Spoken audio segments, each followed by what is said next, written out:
Emily Pennington, the content manager at Park Street, and I run our newest educational platform called Park Street University. And this next panel is going to be how evolving consumer tastes inform packaging innovation. And we have moderator Matt Chapman, the managing director for Contagious. We have Claire Logan, sales manager for Vetroelite. And we have Jonathan Wornell, international and UK development manager for HNA Prestige Bottling. All right, and I'm going to hand it off to these guys, and they're going to give individual presentations, and then during the second half, we'll take Q&A.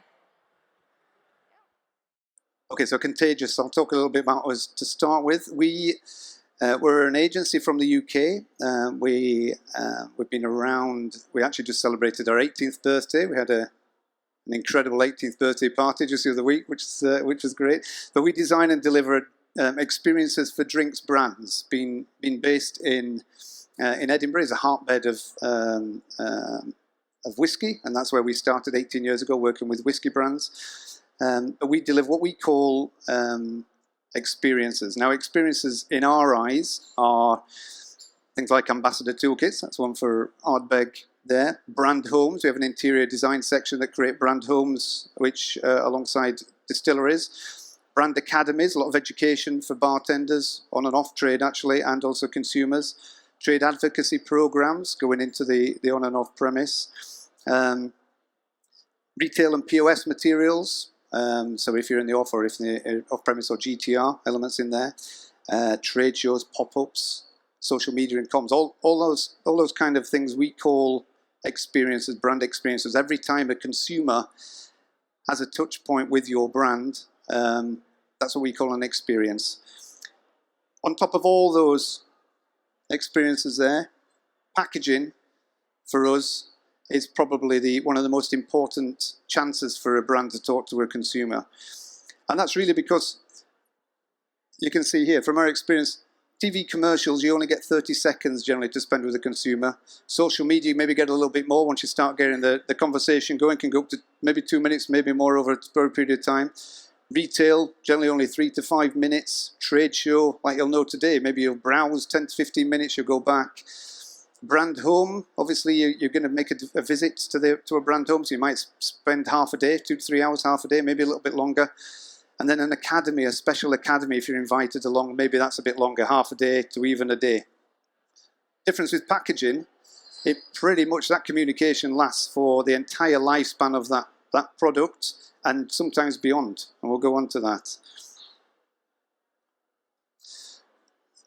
So it's very important to try and convey your brand values on this piece of packaging because you've got such a long period of time to communicate with your consumer. It's very important that you get the communication absolutely correct. So one thing, you're having to communicate your own brand message. Another thing, you're having to make sure you communicate to the consumer the message that they want to hear as well. So you've got to really understand what it is that your consumer is expecting and how they're feeling too. So that's a real challenge of an agency like ours, and obviously of brands, is to understand what your audience is requiring and what they are expecting from that piece of communication. So what I've done just now is I've created these five, or I've found these 5 insights, which I think it's really to get the ball rolling, and it gives us an indication of that by no means a complete list, but it gives you an idea of the type of things, of the direction travel that we think that the consumers are expecting. So I'll start with probably the most obvious. I've called this "Leave No Trace," but obviously it's all about sustainability. Sustainability is probably at the forefront of everybody's mind at the moment. Obviously, Greta Thunberg and her trip to the US. There was over 4 million people marched in 4,500 locations across 150 countries as a result of her drive for the Friday strikes, which I think is absolutely amazing. And as I think everybody will know, packaging has got such an important role to play in sustainability, and with the materials that we're using, it's one area that innovation is going to be really driven, is the sustainable materials in there. Now, this is an example, just to demonstrate where some innovation is taking place. These are incredible seaweed pouches. So this is London Marathon last year, actually this year. And the London Marathon usually disposes of over 1 million plastic bottles during the case of during the marathon itself.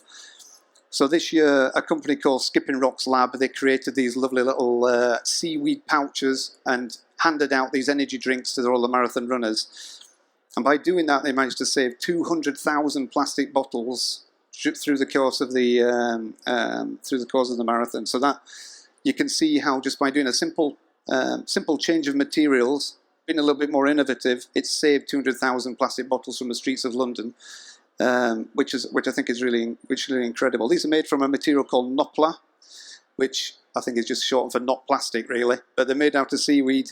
You can either eat them, so you're digestible, or if you throw them away, they'll degrade very quickly as well. So that's one great example of the materials that you can use to make a difference. My second point, again, this is kind of about sustainability too, but what I found really interesting actually, because I thought it'd be much higher. There's only 7% of consumers actually buy direct from online, whereas 73% actually use a mixture of channels to purchase. Now, when you think about it, I guess it's not that crazy, because you maybe buy online, but you'll have looked in the off-premise, you maybe experienced it in the on-premise, and you'll maybe go through GTR, and then you maybe buy online. So it's this combination of channels where you're experiencing packaging. And this is the fact that we have to, as a brand and as an agency, consider that there are lots of different channels that consumers find your product, whether it's through the on-premise, whether it's through the off-premise, whether it's through through e-commerce, whether it's through GTR. All these different channels mean that you've got to consider packaging, I think, in how these gets to the consumer. Now, this is an example I've drawn out here. This is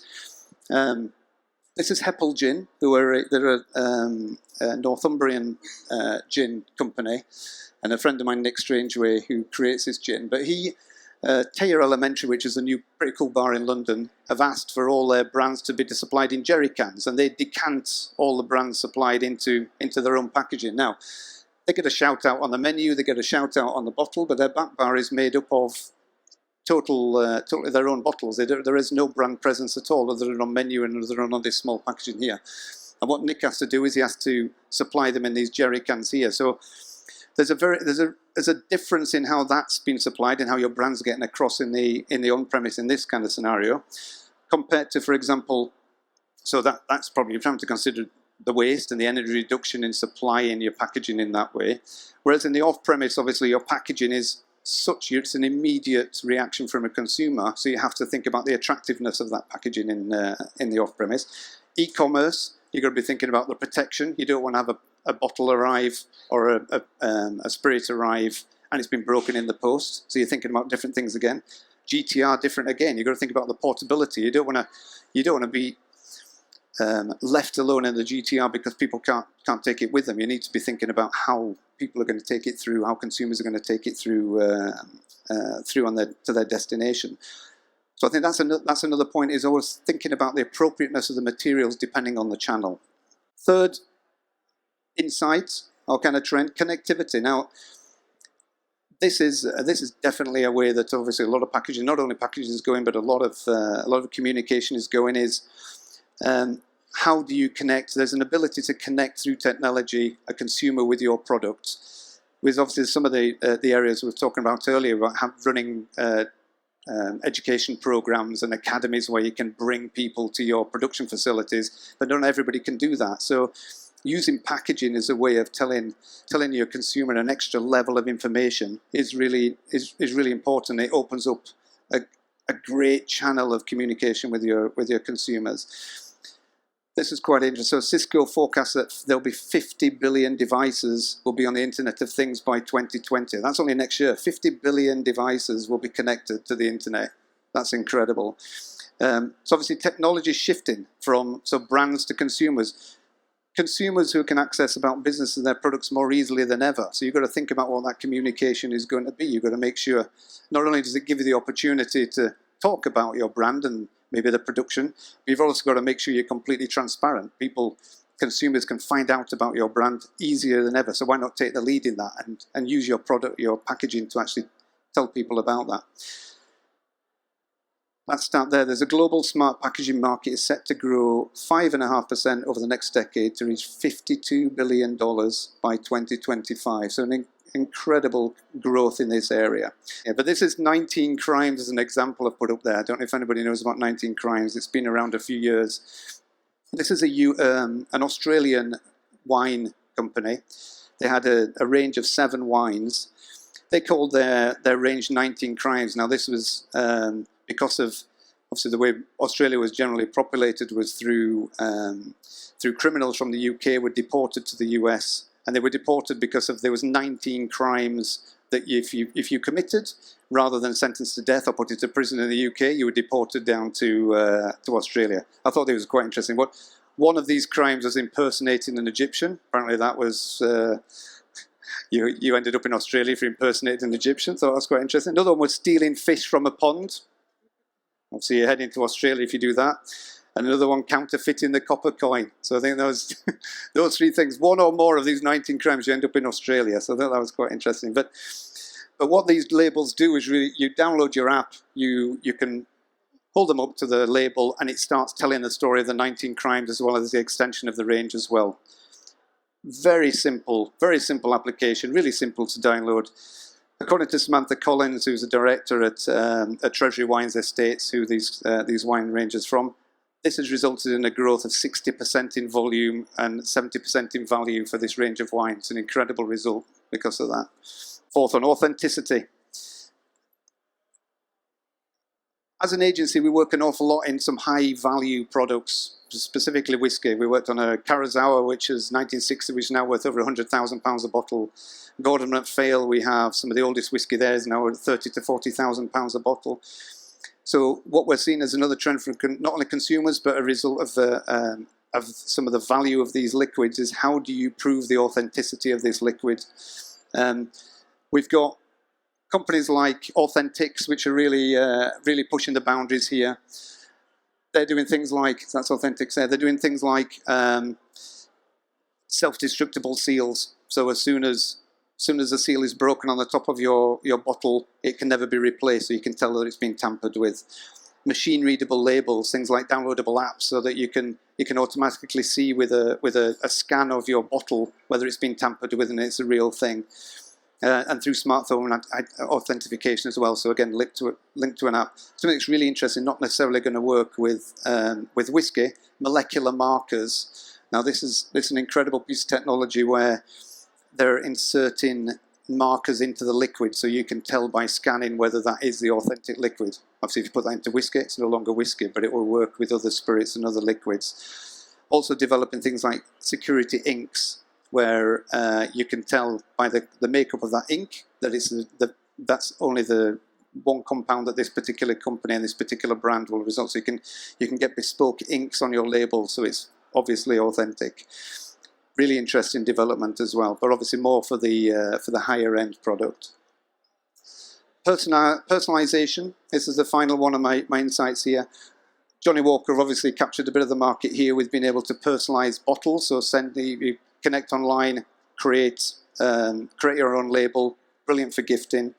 But also what's quite interesting on the My Edition version here is they've got a great application where you can feeding all your personal likes and dislikes, and they will recommend a particular blend for you, which will suit you for your lifestyle. So personalizing to your particular taste, and that's really an interesting development on personalization.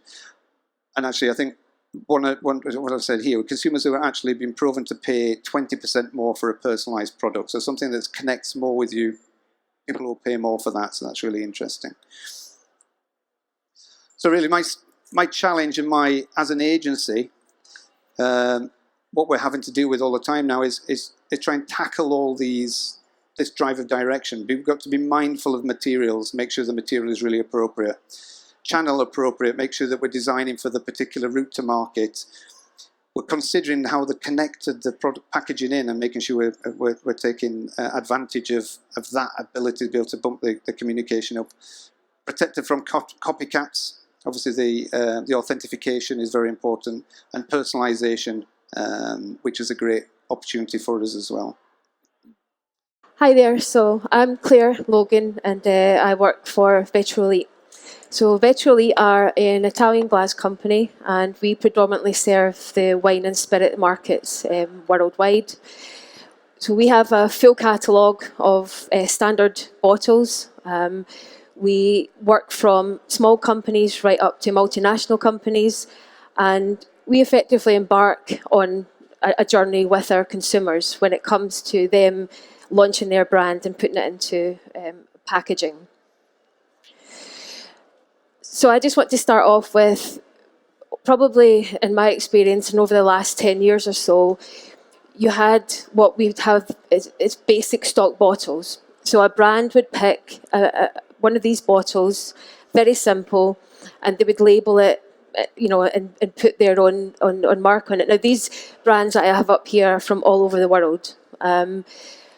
But now the market is becoming so saturated and there's so many brands coming out every year that that's almost not enough anymore. If we take the UK, for instance, HMRC reported that this year there were 3 times as many distilleries that there were in 2012. So in order for you to have brand presence, you have to start thinking and doing a bit more. So what people started doing now was they were still taking the same bottle, but they're decorating that bottle, they're painting it, they're screen printing, they're no longer putting labels on it. But at the same time, it's all organic, so the glass can still be recycled.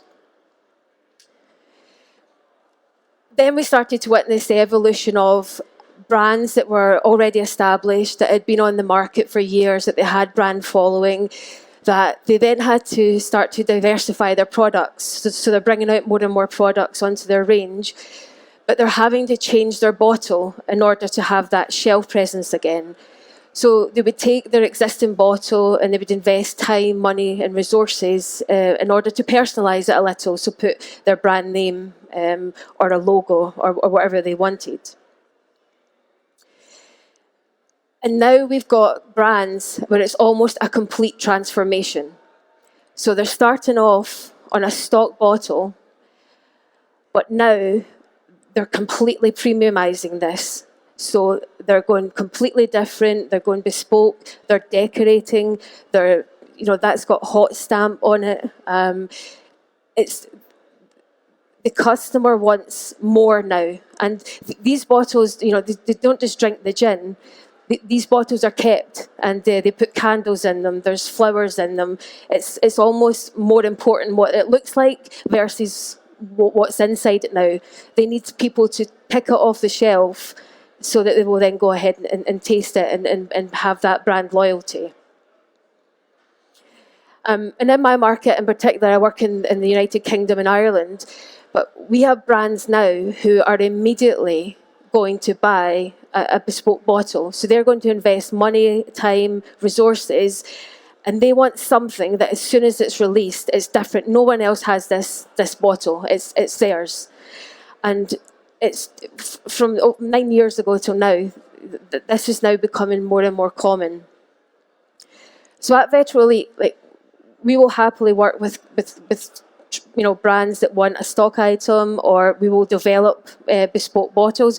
But we understand that not everybody has got the people, the resources, the money to go ahead and put this on the market right away. So that's why we have decided that there has to be a new stock bottle. So people need to have something that they can pick from a catalogue that's going to give them brand presence. It's going to give them speed to market as well. It's going to give them diversification from someone who's using just a plain bottle. So, thank you. I'm Jonathan Wornell and I work for H&A Prestige Bottling. We're based up in Lancashire in the north of England, and we're one of the largest independently owned bottling companies in the UK. Our key We have a diverse range of customers. We have somewhere between about 100 and 150 customers, changing all the time, from large companies right down to entrepreneurs who are producing down to as small as about 100 cases. Our minimum is about 500 litres, although that's the bottom of our flexibility. So a bit about us. As I say, we're based in the north of England. It's an old established company. It's part of the Halewood Group, but we run independently of Halewood, but we do a lot of manufacture for the Halewood Group as well. The key thing with our company is our flexibility, and that's our production lines. So we have about 14 lines. This is a constant changing feast because it's all about the consumer and the brand owners and what they want us to do. So this list, I've been with the company for about 7 years now, and in the drinks industry for coming up for 30 years. And now I get to see all these different trends that are all happening in one place. So we're dealing in these 14 lines. We get all the requests, as Matt was saying, things like the packaging jerry cans. We get a number of customers who ask us to put their product into 20-litre drums as well as into bottle or into other formats. So this list has changed. Line 1 is just a reaction to the market. We had another line in line 1 which was decommissioned a couple of years ago, and we've just put in a new line 1, mainly because certain bottles and speeds were required. Some of the latest trends. Whoops. One of the things which I've been partly to blame for is is glitter in product. So we've been asked to package a lot of glitter products. There's a lot on the shelves in the UK, and a large number of them have come through our factory. So the key things are if it sparkles, if it's pink, and if it's got a flavour. So everyone wants flavours and colours and glitter. And that's following on from the packaging requirements as well. We also, because of the eco things, a lot of people ask about bag and box. We haven't got a huge amount of people doing it, but it's something which comes up all the time. We've done eco pouch filling, 20-litre pouch filling, and you would have seen on the list before, we can do 1.5 litre, 3 litre, 5 litre, all various sizes of pouch and bag and box. The other thing which has been dictated by the market and all the brands wanting to premiumise themselves is loads of people want a gift box, which as a bottler, it's just another thing we get asked to do, and some of these gift boxes aren't always straightforward. So when the design companies come and say, this is what we want to do, and we go, that's not what we really want to do, and then we have to meet a compromise. So it's often really important to also just test some of these things before you go into main production, because some of these things are not the easiest to fill or pack. As Claire was saying, there's a huge surge for decorated bottles, whether that's in your own bottle or going down a bespoke route. And then other value-added things, a lot of neck tags. Everyone wants to put a neck tag on the bottle. So we can get it down the line at a really good speed, and then we just have to slow the line right down to then try and get fiddly neck tags on. And there's also, as a design company, I'm sure you've seen, there's all sorts of different designs, some with ropes, some with tiny bits of thread, some with elastic, and every manner. And believe me, some work a lot easier than others. And just because it looks good doesn't mean it's easy for the bottler to put it together.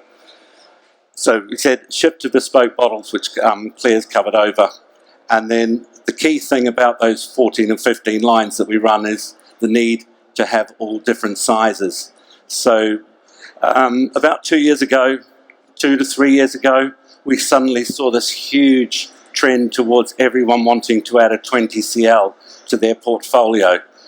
So we sort of up-spec, we put another line in that we could, we actually put a line in that was specialising in 20 CL bottles.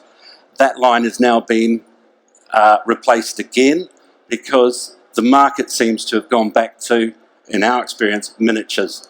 So miniatures are still the go-to. Everyone wants to do a miniature. As well as other sizes, we'll fill up to, we do 6 litre bottles. I've done 6 litres, 4.5 litres, and a lot of 3 litre bottles as well. I'm just going to show you a couple of products. As I said, I approached this company about 4 or 5 years ago, and they had just launched their Unicorn Tears product. And then I went to see them, and we actually re-engineered their product, their original Unicorn Tears product.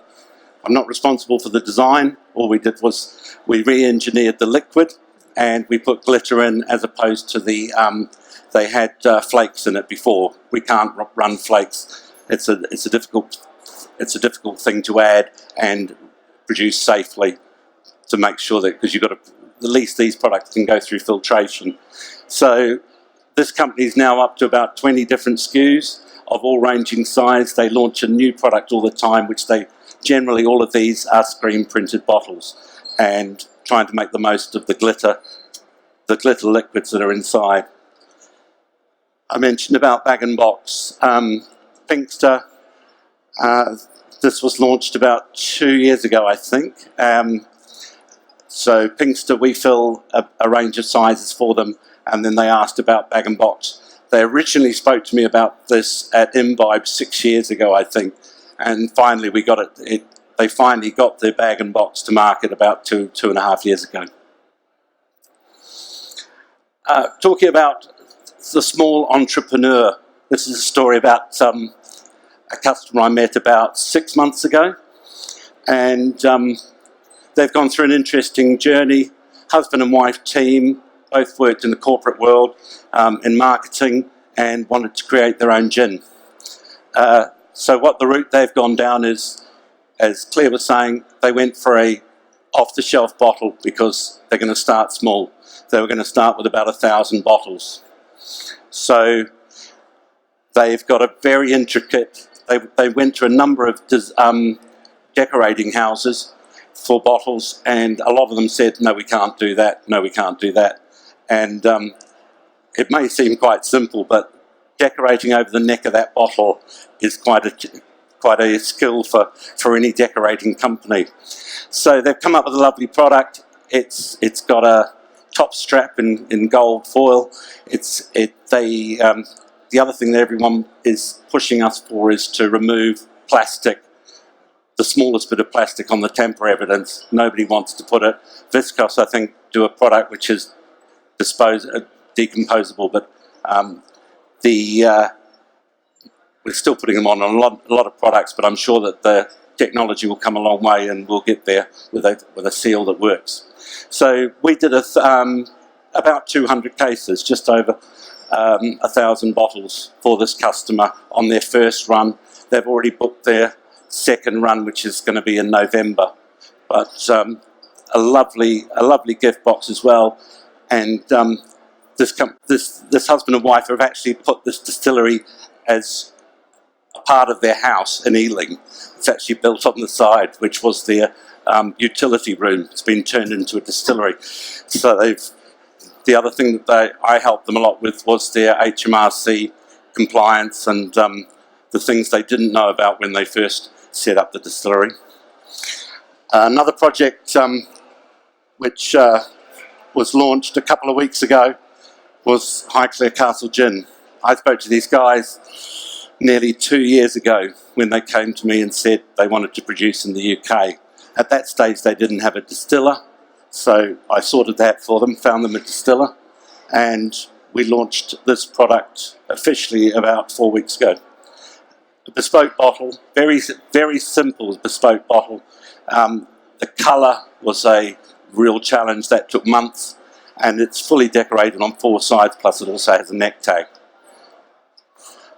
We also get asked to fill other sorts of things as well, including for Kraken, we've done their ceramics each year. It's not a huge, we were talking about this just before, it's ceramic bottles are not recyclable, so it's not a huge, there's not a huge demand for them, but they look great, and as Claire said, they'll be used as candle holders or display pieces. So just, I said about miniatures, this is just some of the portfolio and some of the, just a range of all the sizes. So, but miniatures have just gone explosive, and people trying to replicate what they have in their big brand, in the small brand, in the miniature is sometimes a bit of a challenge as well. I would like to kick it off, actually. I don't know if anybody has any questions, but I'd like to kick it off just listening to that. Thanks both very much. But I'm interested in, Claire, just with all what we've heard and been talking about today, if there's this trend towards, do you see a trend towards lower quantities?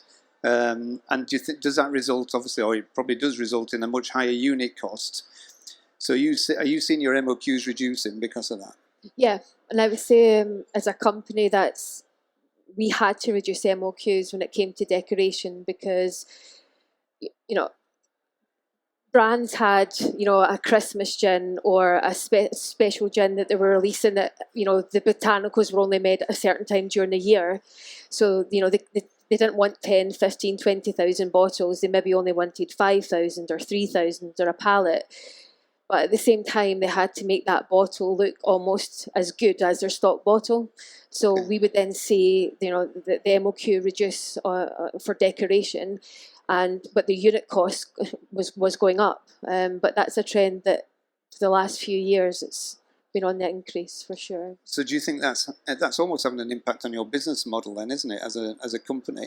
Yeah, absolutely. Because before you wouldn't have entertained low volumes, it was always high volume because of the time it takes to set up machines, etc. Yeah. But now the consumers are almost driving our business model as well. Yeah. So it's constantly changing to keep up with demand. And you finding you having to almost employ innovative teams or innovation teams or experts to work quicker inside the company? Your marketing team are no longer just there to do your trade shows or your brochures. They're there to design the stock bottles. Yeah. And you've seen on my last slide, those stock items they're completely different to anything we've ever offered before. So they have to look at trends and and study lots of different brands to try and come up with something that we think people will buy. Jonathan, I mean, looking at your presentation, you really are at the cutting edge, aren't you? And you really have to go to deal with all sorts thrown at you. What's the craziest request you've ever had to deal with? Well, there's quite a few crazy requests. I've had one recently and we haven't run with it, but they wanted us to put a small twig in every bottle. And a twig? A twig, a piece of wood. and it's that project's not going ahead. Yeah. Okay, does anybody else have any questions? Yeah, thank you for the presentation. This was great. I have a question in particular for Claire. I'm producing a pisco from Peru, and the offering in terms of different high quality bottles is not the same that we can find in Europe. I was wondering if there's any plans in the near future to have either direct production in Latin America or some commercial teams that would make certain models available in that continent. Because, for example, Pisco, we have our hands tied. We have the denomination of origin, which forces us to bottle in the place of production. So we can't just ship over to Europe and then bottle it. So that's often something I look at. Okay, I've got all these lovely bottle designs that I like to do. I can't really, it's not feasible right now for me to say I'm going to get a bottle from Europe, ship it over, and then ship it back. Sure. So, Well, did everybody hear that? Yeah. Well, the good thing with Vetroelite, we've got sales managers and an office and warehousing in America and Canada. Obviously, the American team would cover Latin America as well. So whilst production's not there, I know there are other glass manufacturers that have built over there now, and it's all there. So we're shipping containers pretty much weekly to have the stock sitting in those countries. So you wouldn't technically be buying from Italy, for example. Your stock is already sitting over there. So we have to make sure that we have the correct bottles in stock in the correct countries Or if you were doing a bespoke bottle, then that's different. That's the slightly different, but on the same kind of track. I always hear from Absolute Vodka, we work a lot with Absolute Vodka, and they always get the question of, would it be more environmentally sound to produce your vodka in the countries that you're selling the vodka in the same way that you're doing that? But I've been chatting to the guys that make Absolute in southern Sweden. They have run multiple environmental tests, and they are convinced that by shipping the product, by having one super environmentally friendly and designed with an inch of its life to be energy efficient in the one area, and then shipping the product to the US, for example, or whatever other market, is still more environmentally friendly than having these satellite distilleries. And I'm guessing the same would be right for bottling as well. I think what the gentleman said as well is that there are certain areas where you can't take the product out. Like for Scotch whisky, it must be bottled in Scotland for then to go all the way back to Taiwan or wherever. And the same with your tequila. I would imagine as well. It has to be in Mexico. Really? Yeah. Tequila can There we go. be shipped in bulk. But Scotch whisky No. in Scotland. Yeah. I think this gentleman here had a question with a hat. Did you? So, for example, if I want to make in my own design bottle, at least how many bottles needs to be produced? So the minimum order. Yeah, the minimum order. So for Vetroelite, so for the company I work for, our minimum order quantity for a completely bespoke bottle, it's 70 cl or 75 cl, is 15,000 units. So 15,000 is the minimum order. Thank you. I mean, we have designed, for example, we designed and produced a Japanese whiskey for Kurosawa, and there was the outturn from the cask was only 41 bottles. So we have designed and produced as minimum a quantity as 41, but that was obviously from an off-the-shelf bottle, and you're purely decorating. But then to differentiate at that level, you have to spend an awful lot more on the ornamentation and the bespoke elements you're attaching to that bottle. And the secondary packaging generally has to be an awful designed in a very, very different way as well. But that's interesting. 15,000. Any more questions? Thank you guys again for a great presentation. I had a question in regards to the UK bottling as opposed to US, for example, 700 milliliters versus 750. Do you find in the near future that will be kind of one and the same, hopefully kind of all across the board, the same sizing? Because that obviously is an issue that we're dealing with right now. Well, I get asked and challenged on this all the time, and you can't change EU law essentially. It's been around for a long time, the 70, 75. I came from the wine trade, and the wine trade originally dictated the 75 CL. 70 has been in Europe for a long time. We bottle a lot of 75 product in the UK for export to the US. I've got a number of customers who we're bottling 75s for.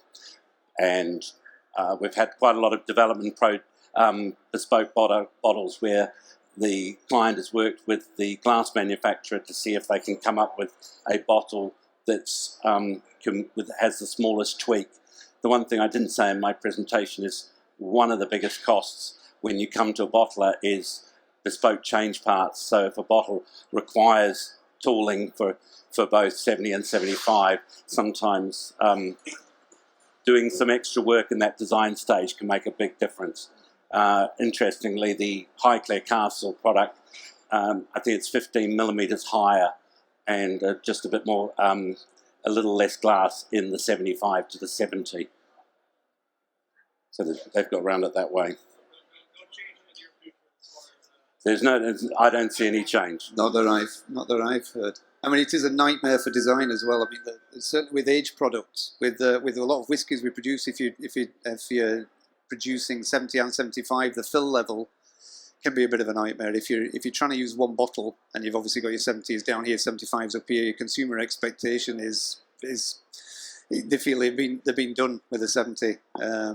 So But the question to that is, it's not illegal to fill a 75 cl bottle to 70, You can as long also as go it's higher. labelled correctly. yeah. Try saying that to the brand though. Yeah. If you're giving 5 CL away every single pack, yeah.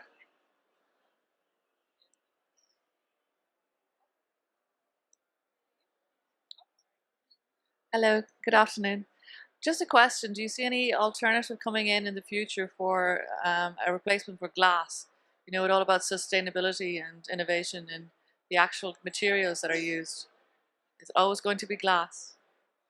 I mean, we're asked. I'll let Claire answer from her perspective. But as an agency, we're looking at all sorts of materials. So I'm currently looking at aluminiums, bioplastics, pulped paper, seaweed, all sorts of materials. I think it's really interesting. You once you start scraping the surface and looking at what might on the surface be a more sustainable material, for example, aluminium. If you're working from a recycled aluminium, it is very sustainable. But if you're trying to mine again the bauxite and create aluminium from it, it suddenly becomes an unsustainable material.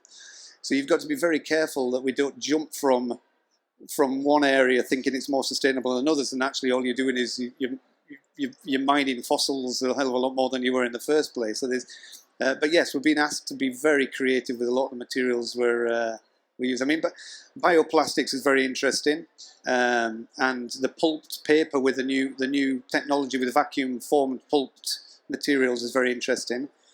But in terms of quality products, which I'm sure Claire will endorse, working in a glass company, there's still really nothing for an aged product in particular than as good as glass at the moment, with its recyclability as well. Yeah. I would say that we have an increase in.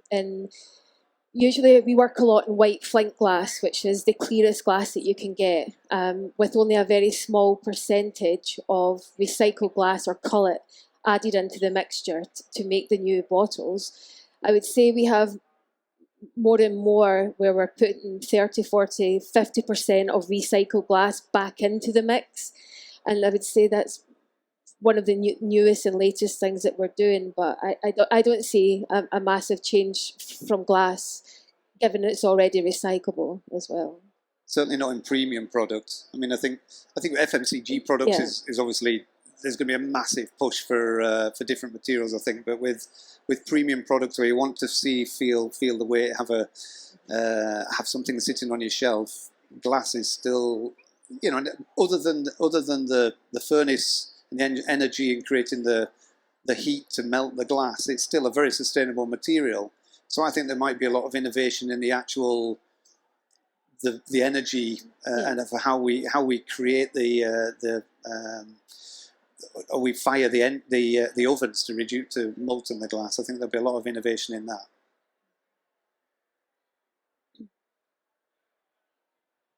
Hi. What about reusable glass or a new business model for refilling?